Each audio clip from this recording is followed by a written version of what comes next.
Fuck off, man. Duran Duran is one of the best bands on this fucking planet.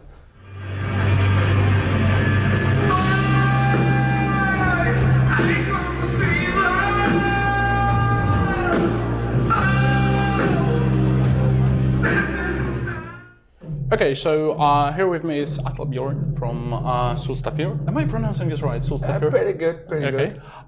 From Sólstafir, we are into the Abyss Festival, and we will talk about something about the past, about the future of the band. So, my first question is probably the one you heard a lot of times, because from what I get from your music, you are a very universal band. At least you have developed into a very universal band. You could either play on Brutal Assault, which you actually think you did, and also next day you could stay on a stage with, let's say, I don't know, Florence plus the Machine. And I was wondering, since probably some people would call it it's stretching too thin, like not finding your own place, but for me it's a merit, and I wanted to know what's your take on it, especially if you look back through the history of the band. You're right, we've done Brutal Assault 3 times. I remember, especially the last time we did it, I think we flew right away to Holland to play a family-oriented festival in the middle of the day with lots of children in there. So yeah, we sort of embrace it. It's very limited, only to play the metal festivals. So it's great being able to go and take your music further into, I mean, there's so many festivals. There's a lot of metal festivals, but music festivals, it's endless. In my heart, I always think or look at us as a metal band, because that's where I come from, that's where we come from, being sort of this metal kid at heart. But I know that, of course, we've touched way more ground than just heavy metal or black metal stuff. In the big picture, it's music. It's rock music, it's metal music. And that's very diverse. So we never decided one day we're gonna change. It's been a long change. I mean, it's been 20 years since we were writing a black metal album. So it's basically been a 20-year change. I mean, 20 years is a very long time for any band. So unless you're AC/DC, you just, stick to your guns. But it's just never been for us. We just always want to evolve. It's what keeps it exciting. Okay, so you mentioned your black metal roots, and I want to embrace this topic because it's a very interesting one for me. Because we can talk whatever we want, but you are in fact one of the most profound founders of black metal in Iceland. Say it what you like, but Fire and Ice, the compilation of the black metal, first black metal songs before the Murk released their first full album, was something which many people looked upon. And I've been actually talking to people in Iceland when I was there, and I got the impression that the change that you have gone through is looked upon with a very mixed reactions among the black metal community in Iceland, especially if you take into account that you actually have been one of the pioneer bands, like the one of the first which took the black metal into the Iceland. And I was wondering, do you get something like how are you looked by the black metal community on Iceland, and what do you think about the black metal right now in Iceland, which for a fact is flourishing right now? I think it's truly great that Iceland is producing world-class black metal bands now, and they're actually working their ass off to take it further. I mean, they're stepping up their game, they're touring, making good albums, it's being professionally done. So many bands never go to that level. Not just in Iceland, but I'm a little bit jealous of them in a funny way, because when we were, let's say, 20 years ago, around 2000, I was in a little bit less than 20 years. I was in England, and no one was showing us interest. We were sort of, this is right before the Masterpiece of Bitterness, so we're sort of not your ordinary black metal band, but we're way more connected with it back then. And I was basically told by the editor of Terrorizer magazine that Icelandic black metal was nothing of interest because it was just Norway back then. So the spotlight was on Norway. But then again, I mean, times always change.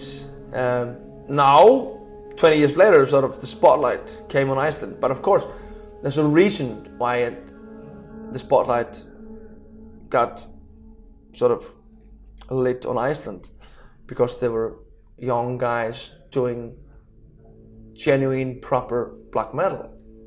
And it's always, you know, if they were doing it in 2001 or 2, I'm not sure it would have been the same. Fuck off, Alan. I know that when we were forming this band, we were playing black metal in 95, 96, 7, 8.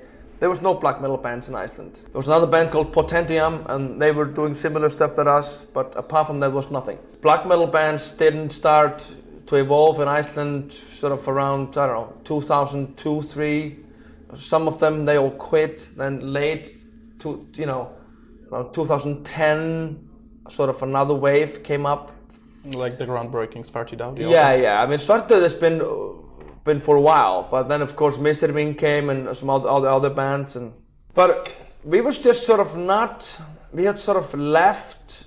I'm not gonna say the club scene or sort of, in a way, the scene, because we were always touring. When you're always touring, you come home and you're just not hanging at the bars, checking out the new bands. And the older you get, the more you're touring, the less you are, in my case, and many others I guess, you're less checking out the new bands. You come home and just enjoy the fucking silence. I'm not checking the newest black metal demo that's been checked out. So I don't know, it's recently I've sort of been listening more to it, but I didn't for years. I don't know why, it's just times change. Okay, so sticking to Iceland, but moving more towards the language. Yeah. I won't bet my skin that every record of yours is in Icelandic, because I haven't listened to every single record, but most of your records are purely in Icelandic. And I was wondering, because you said in one interview that you treat the vocal as an instrument, yes, yeah. But despite the fact of this being said by you, there are some people who are actually mentioning that they have a hard time understanding, especially that the Icelandic language is a very hard one to translate due to this whole fact that there is so little people speaking in Icelandic. And I was wondering if you ever wondered to change that direction to, like, I don't know, go full English for one album, and if not, what's keeping you with the language, of course, besides being from Iceland? In the beginning, we used Icelandic because we basically stole the idea from Enslaved. I remember this talk we had, me and Halldór, our first bass player, he was saying, no, these Norwegian guys are singing in Icelandic, and they're not even Icelandic. So of course we should do it. That was basically it. So we started investigating, because we had been in death metal bands, and I think the more beauty that black metal has towards death metal is sort of more poetry or sort of atmospheric lyrics, and this, if you can say atmospheric lyrics, it sounds weird, but. So we started using old Icelandic poetry about Northern mythology.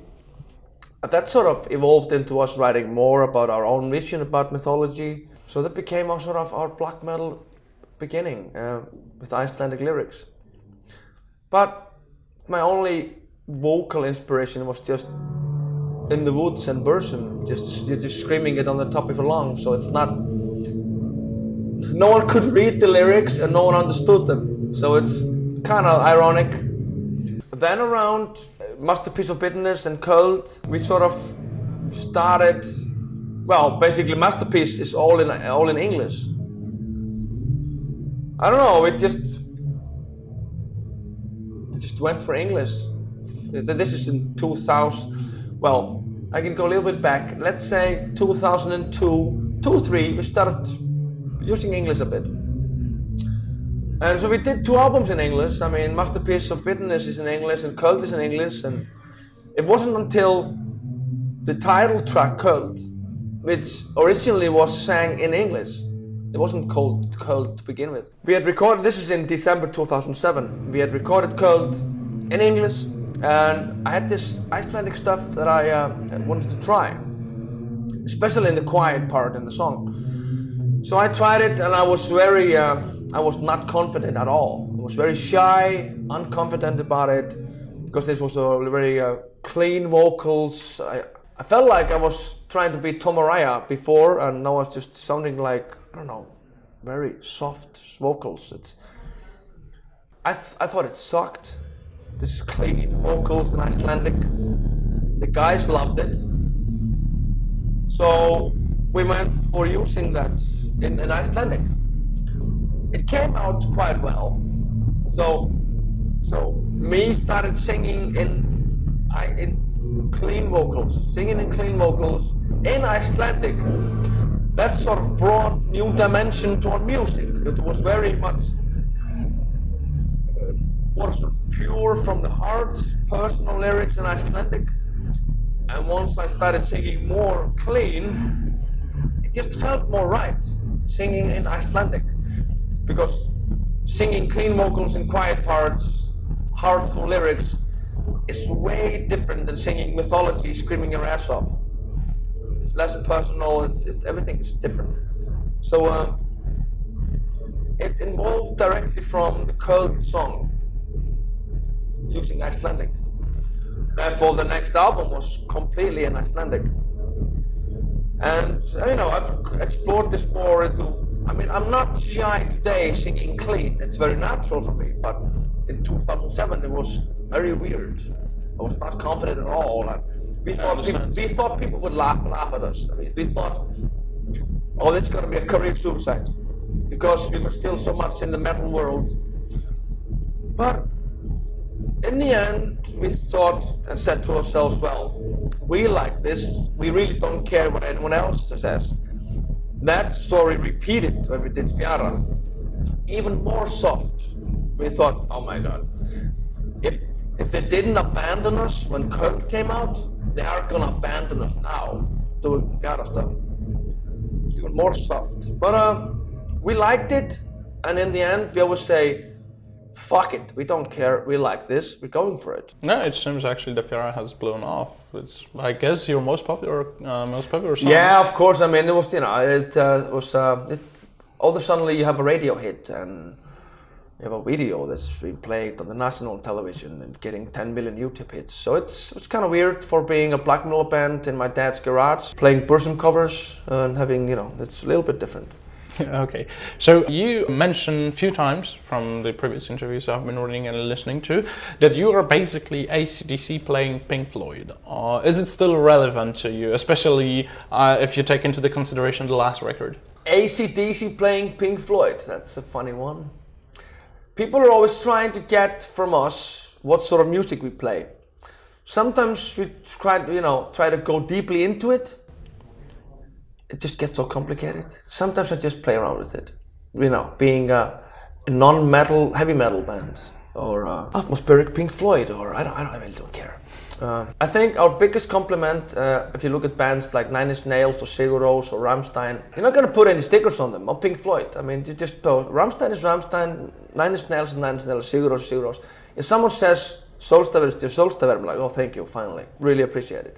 Well, that's basically my take on it. Yeah, so that's the greatest compliment we can probably get. Your primary Sólstafir or whatever I can hear, be it even Smashing Pumpkins, doesn't matter, because you're primarily Sólstafir. But we don't sound like, I don't care if it's Primordial, Smashing Pumpkins, Mayhem, Fields of the Nephilim, Neil Young, Dark Throne.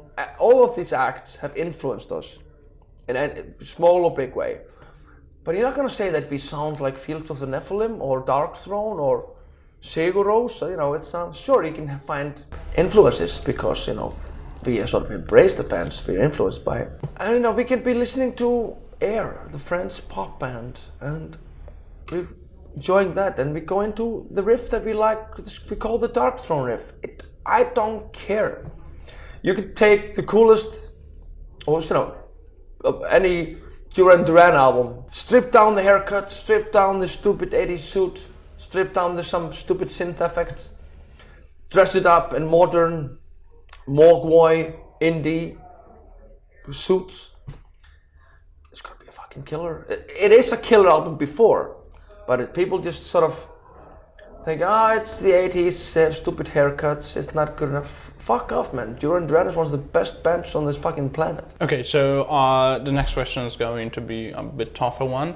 Tougher one? Yeah, I want to ask you about the situation with Guðmundur. Right. If I'm pronouncing his name correctly. If I'm wrong, I'm very sorry, but names in Icelandic, especially with the Tvi, are pretty hard to me. But the situation had happened 4 years ago, and some of the aftermath were mentioned by him on the blog even a year ago. And after much digging, because I was very interested in this topic from the very objective part, like not siding with any parts, I couldn't find anything very concrete from your side, despite the fact of the Facebook statement which was made after the tour, and that before the tour you mentioned that he's not going with you. And I just want to ask you what's your stance on the situation, especially when he mentioned the court which happened last year and all those things which are up till today basically shrouded by the mist, and there are so many misconceptions about these situations. And saying again, not siding because I don't think this is a place for me to side with anyone. I just want to know your stance, your take on this situation, and how does this affect you right now as well? It depends on what you want to know. I mean, in the long run, the short version is we were in a band for about 20 years. We toured the world, we did lots of stuff. Let's say, even from 2010, 11, things became weird. But you're in a band. So it doesn't matter how weird it is, how tough it is, you're in a band, you stick together. You can get through everything. And that was always my take on it. I mean, we had our differences. I mean, a lot of bands have their differences. Most bands have some, differences. But it was fine. We did our stuff and, but it just became, through the years, it became more ugly and more ugly and more ugly. I had my differences with him, but, for the sake of the band, it was always fine. We'll get through this. And then it became other guys were having their own problems. Svavar and Gummi had their major differences. It became very personal, very ugly. So then, of course, it became that it was 1 against 3. And if you're in a band, it's 4 persons in the band, and it's 1 against 3, or 3 against 1. It's not gonna be easy, especially if you're gonna be on a bus for 2 months. We did a bus tour for a month in Europe. We flew from Portugal to New Jersey, and we were in a van for a month. No one is talking. It's a very toxic air. Everything has a breaking point for that, and if it doesn't have a breaking point, then it's even more sick. And it's a major problem, and it's impossible to solve. You try to solve it, nothing. And then there's violence, there's vodka bottles being thrown towards your head, and raining glass in the bus, and there's violence, and there's... it just wasn't worth it. And the 3 of us, we didn't have a problem. We were friends. So we want to continue. It was either, are we going to end the band, or are we going to make a tough decision to manage to keep the band going? That's what we did. Bands always have lineup changes for 20 years. Obviously, there was never a good outcome for this. Someone was going to get hurt. That's natural. He took the road to,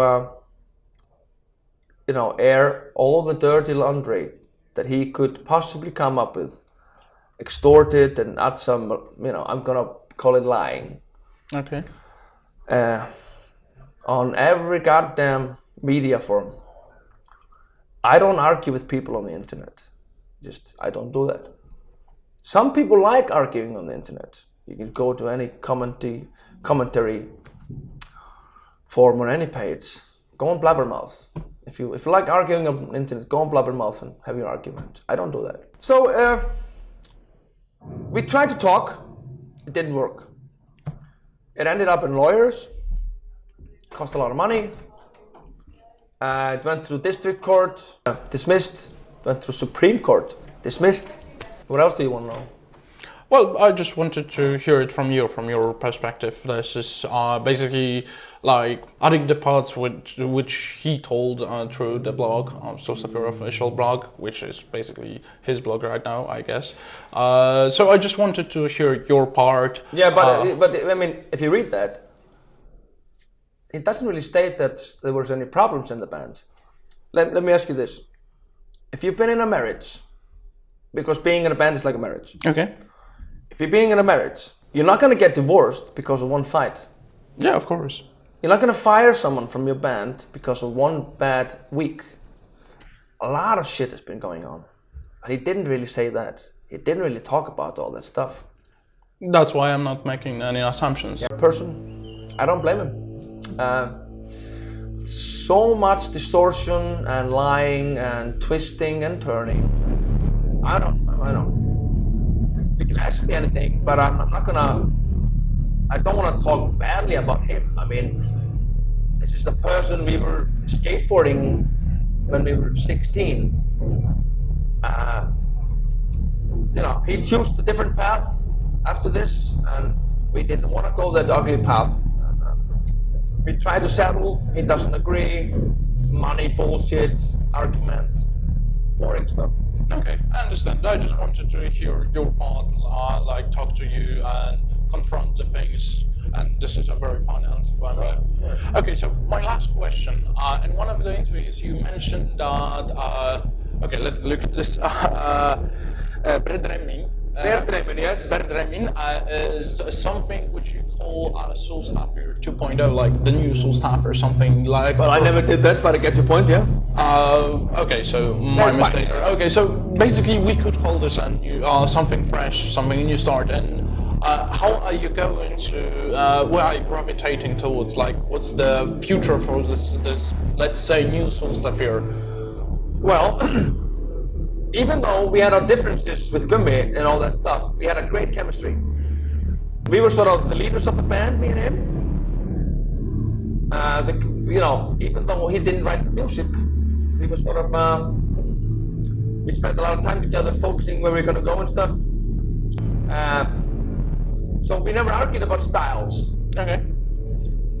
So our chemistry was good, the four of us. We would go into a room, write music. So when someone goes, when you take a quarter out of that chemistry, it's going to change everything. So we sort of have to build up a new one. You can't really do that. You can't build up a 20-year-old chemistry in a month or a year. So we had to look at it from a different perspective. So I was already looking forward to write the next album when we were done rewriting Verdremin, because I can see it was a fresh start, it was very young chemistry. And we wrote the album quite quick. The songs now, they're 10 times better than the album. It saddens me to say it, because we played these songs now 500 times or whatever. So I'm really looking forward to writing the next album, because now the four of us have played hundreds of shows. So we have a way stronger chemistry now than we did when we started writing Verdremin. So I'm really looking forward to writing the next album. Okay. So that's it. Thank you very much for taking the interview and for answering all my questions. It was a great pleasure. And I'm waiting up for your gig to see you for the first time. Okay. Thank you.